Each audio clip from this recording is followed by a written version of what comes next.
William Ruto is currently in Ghana on a state visit, where he has so far announced that Ghana has accepted to support Raila Odinga's candidature as African Union Commission's chair.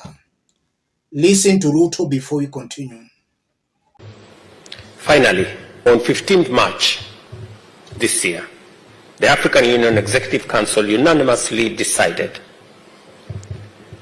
that candidates for the position of the next chairperson of the Africa Union Commission. That's Ruto confirming that Ghana has accepted to support Raila Odinga's candidature, which is an excellent move in that it can influence other African countries to support Raila Odinga's candidature. But if you look at it from a different angle, this is the turn for the East African bloc to produce the chair of the African Union Commission. Countries outside of the bloc will have no option but to support the candidate who will be nominated by the Eastern African bloc. I believe William Ruto and his team should concentrate more in mobilizing these countries within the Eastern African bloc so that the bloc can come up with one candidate. I think it will be even easier for Ruto and his team to do that way, because as it is right now, there are two candidates, Raila Odinga and Somalia's candidates. Why can't Ruto and his team move with speed to convince the Somalia's candidate to support Raila Odinga's candidacy? I think it will be even easier if they use that route. Having said that, in this forum, I did explain what William Ruto will stand to gain if Raila Odinga wins the African Union Commission's chair. In this video right now, I want to explain what William Ruto will stand to lose in the unlikely event Raila Odinga does not clinch that seat. If you are watching us but you have not yet subscribed, subscribe in order not to miss our next video. Let's proceed. Raila Odinga's AU candidature presents William Ruto with a double-edged sword. If Raila manages to win that seat through the help of William Ruto, then it's almost obvious and certain that some of Raila's supporters will be sympathetic to Ruto, in that they'll see Ruto as a person who has helped Raila Odinga win that seat. If Raila fails to win that seat, then that sympathy can turn into hate, and William Ruto can be hated more by Raila Odinga supporters, who will see him as a person who was just playing games with Raila Odinga. So if Raila Odinga wins the seat, Ruto can get a bit of sympathy from Raila Odinga's supporters.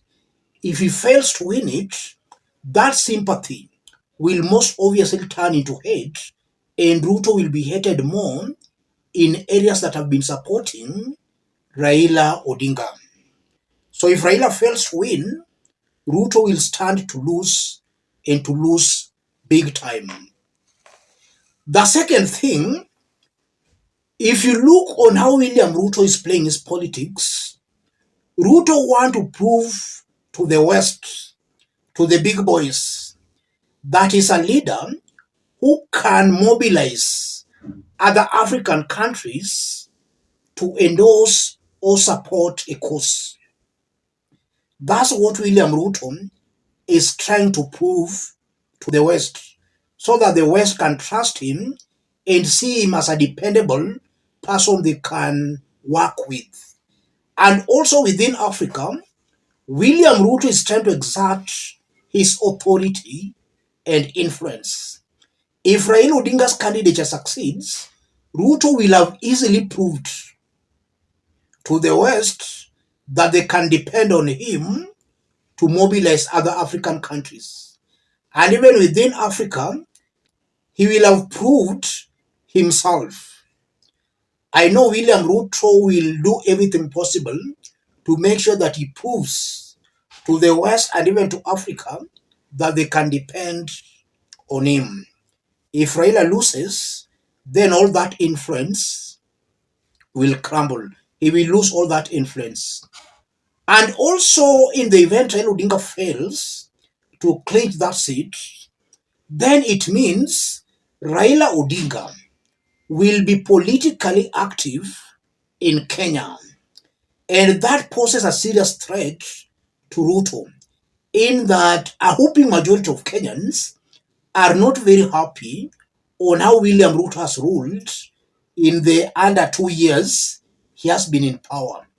And I'm very sure that if Raila Odinga will be on the ballot challenging William Ruto, then William Ruto most definitely will go home very early in the morning unless other means are used. But if it's a one-on-one between William Ruto and Raila Odinga, come 2027, William Ruto will go home very early in the morning.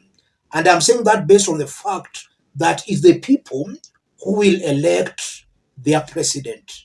So a Raila Odinga failing to clinch the African Union Commission chair will mean he will face William Ruto in 2027, or he will be actively involved in 2027, and any candidate he will be supporting will most definitely floor William Ruto. I know there are so many things Ruto stands to gain or to lose depending on whether Raila Odinga wins or loses that seat. But I believe those three are the main things William Ruto will lose if Raila Odinga fails to clinch the African Union Commission's chair. And this is why sometimes I believe William Ruto will do all he can in making sure Raila Odinga wins that seat. Let me stop it there, ladies and gentlemen. If you are watching us, but you have not yet subscribed, subscribe, give this video a like. Those watching us outside Kenya, drop a comment, let us know from which part of the globe you are watching us from. If possible, subscribe, give this video a like. Thank you. God bless you. God bless Kenya. I was a candidate. And I want to say in this media and everybody in Kenya to hear me, I'm not in UDA myself. I'll never wear yellow anymore. What happened? Because I've been with Moi, I've been with Kibaki. I know the structure of election. I know how the people should put people together. I know how you should get your light on nomination. It did not work. Let me tell you, like in Nakuru, they did something with the governor there. 7 family of his family, the sister, the grandchild, the nini, they gave nomination. My people like in Bahati, they got nothing who supported the UDA. So for the UDA, let's not talk about it here for me, because I'm not part and parcel for the UDA. I will support the president. I will go on either independent or any other party, but not in UDA. Hiyo ni matope, hiyo ni shida ambaye iko mbele yetu. It's a big problem. Because, so in which party? Let me ask you, my brother. You know how I worked for UDA. You want to see when we are getting the director of something, we go and get Western when he was in the other party there. We are not there ourselves. Who did this work for UDA? Why are we not there? Are we not capable? So before we remove ourselves, we are already removed. Before we remove ourselves, already we are removed. We are nowhere. Someone like me, they are appointing people, they are giving people position. Where am I? I was almost dying fighting for the UDA.